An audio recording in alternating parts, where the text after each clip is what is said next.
সকলোকে নমস্কাৰ জনাইছোঁ। মই আজি আকৌ এবাৰ তিয়হ ৰুবৰ কাৰণে এয়া ৰেডি কৰিছোঁ।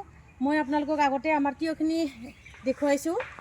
দুবাৰ মাত্ৰ বিক্ৰী কৰিলোঁ। আমাৰ তিয়হখিনি দুবাৰ বিক্ৰী কৰিয়ে এনেকুৱা হৈ থাকিল। কি বেমাৰ হ'ল বা ভালে কৰিব পৰা নাই, বহুত চেষ্টা কৰি আছোঁ। তাৰ মাজে মাজে আগৰ তিয়হখিনিৰ মাজে মাজে মই আজি আকৌ এবাৰ তিয়হ ৰুব খুজিছোঁ। ইতিমধ্যে মই সকলোখিনি অমিতাৰ মাজে মাজে মেহগনিৰ মাজে মাজে মই তিয়হ লগাইছোঁৱে। যিহেতু গৰম দিন আহি আছে, এতিয়া গৰম দিনত বহুতে তিয়হ বিচাৰে, সেইকাৰণে মই গৰম দিনত বিক্ৰী কৰিবৰ কাৰণে তিয়হ ৰেডি কৰি আছোঁ। আগতীয়াকৈ অলপ ৰুইছিলোঁ, এইখিনি অলপ বেয়া হৈ থাকিল, আপোনালোকক কৈছোঁ। এতিয়া মই কেনেকৈ ৰুইছোঁ আপোনালোকক দেখুৱাইছোঁ দেই। এনেকৈ কাটি ল'ব।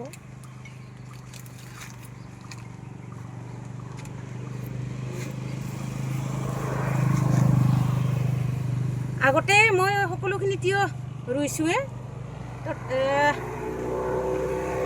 তথাপি মই মাত্ৰ এডাল গছ আপোনালোকক ৰুই দেখুৱাইছোঁ। বহুতে কৈ থাকে কেনেকৈ লগাই আপুনি বুলি, সেইকাৰণে মই আপোনালোকক এডাল তিয়হৰ গছ ৰুই দেখুৱাইছোঁ। মাত্ৰ গোবৰে দিছোঁ, মই কোনো ৰাসায়নিক সাৰ মই ইয়াত প্ৰয়োগ কৰা নাই। বহুতে জানেই ৰুব, তথাপিও মইনো কেনেকৈ ৰুইছোঁ তাকে আপোনালোকক আজি অকণমান দেখুৱালোঁ। এয়া বহুত ধুনীয়া পুলি হয় তিয়হৰ, এনেকৈ লৈছোঁ।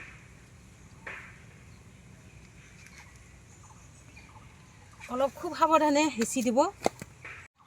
এটা তিয়হ খুব ধুনীয়া তিয়হ এটা লাগি আছে, তাকে মই খাবৰ কাৰণে ছিঙিছোঁ। আজিৰ ভিডিঅ'টো ইমানতে সামৰিছোঁ। ধন্যবাদ।